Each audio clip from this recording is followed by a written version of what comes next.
डायलैंडेड में आज बात सबसे पहले कुछ धमाके की, जो 11 अक्टूबर 2007 को हुआ था, जहां कुछ लोग जख्मी हो गए थे और 3 लोगों की मौत हो गई थी। दरअसल ये तस्वीर सामने आई थी ख्वाजा नगरी अजमेर में, जहां विश्व प्रसिद्ध ख्वाजा मोइनुद्दीन चिश्ती की दरगाह में बम ब्लास्ट हुआ था।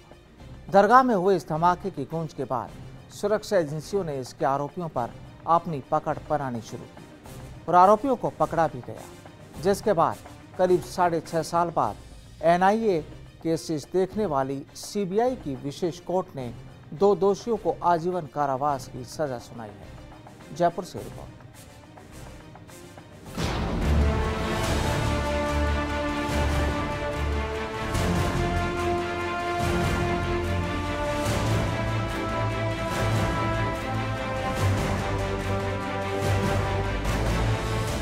ख्वाजा नगरी अजमेर में आज से करीब 6.5 साल पहले 11 अक्टूबर 2007 को एक वो धमाका हुआ था जहां 3 लोगों की जान चली गई थी और जहां दहशत का मंजर पैदा हो गया था।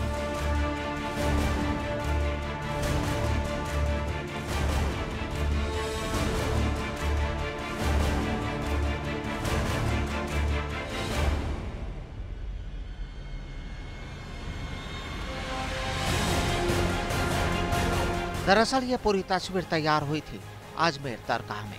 अचानक हुए इस विस्फोट के बाद सुरक्षा एजेंसियों की भी नींद उड़ गई थी और लोगों में दहशत का मंजर पैदा हो गया था।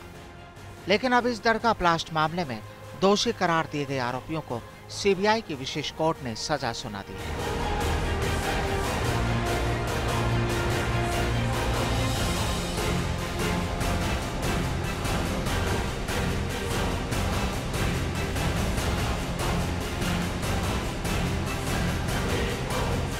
एनआईए केसेस देखने वाली सीबीआई की विशेष कोर्ट ने दोषी करार दिए गए देवेंद्र गुप्ता और भावेश अरविंद भाई पटेल को आजीवन कारावास की सजा सुनाई है। दोनों को अलग अलग धाराओं का दोषी पाया गया था, लेकिन विस्फोटक पदार्थ अधिनियम और विधि विरुद्ध क्रियाकलाप निवारण अधिनियम के तहत दोनों को दोषी मानते हुए आजीवन कारावास की सजा सुनाई गई है।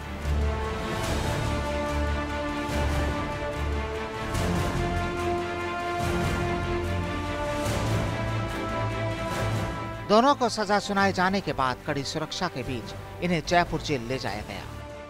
कोर्ट ने भावेश पटेल को अजमेर दरगाह में बम रखने का दोषी माना है, जबकि देवेंद्र गुप्ता को आतंकी घटना को अंजाम देने का षड्यंत्र रचने का दोषी माना है।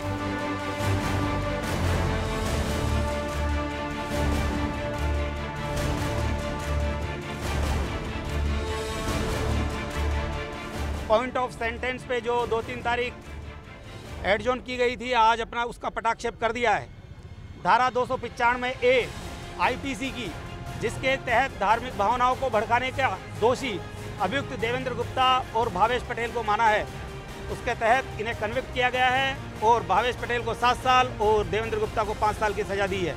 इसके अलावा विधि विरुद्ध क्रियाकलाप निवारण अधिनियम की धारा 16 रेड विथ 15 और 120B आईपीसी के तहत भी इन्हें दोषी माना गया है। साथ ही सेक्शन 18 यूएपी एक्ट में भी इनको दोषी माना है और उसके तहत इन्हें उम्र कैद की सजा सुनाई गई है।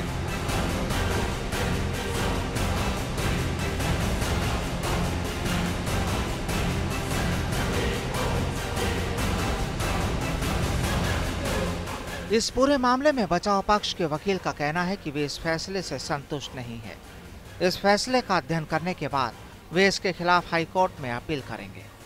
बचाव पक्ष के वकील का शुरू से ही कहना था कि एनआईए ने इन आरोपियों को षड्यंत्र के तहत फंसाया है। दोषी करार दिए गए देवेंद्र के पिता सत्यनारायण गुप्ता का कहना था कि जो निर्णय हुआ वो बहुत ही गलत हुआ। वो अपने वकील के जरिए हाईकोर्ट में इस निर्णय के खिलाफ दरख्वास्त लगाएंगे। देवेंद्र के पिता सत्यनारायण गुप्ता ने तो यहाँ तक कह दिया कि जिस दिन अजमेर दरगाह में धमाका हुआ था, उस दिन देवेंद्र झारखंड में था।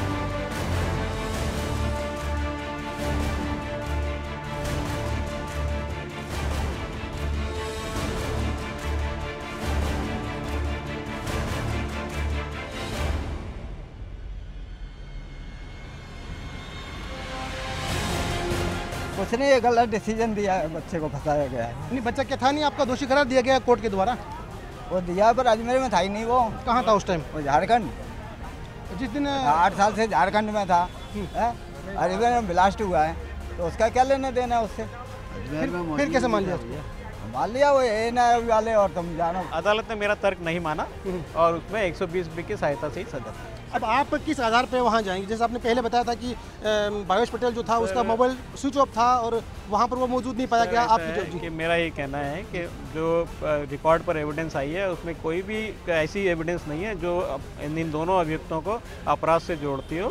इसलिए बहुत सारे बिंदु हैं जिनके संबंध में न्यायालय का विवेचन से हम एग्री नहीं करते हैं, उसके खिलाफ।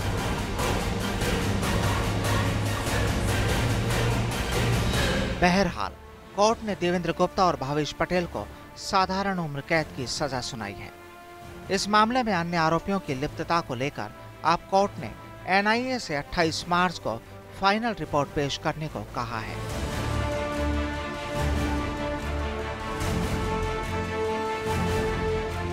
जयपुर से राम स्वरूप की रिपोर्ट।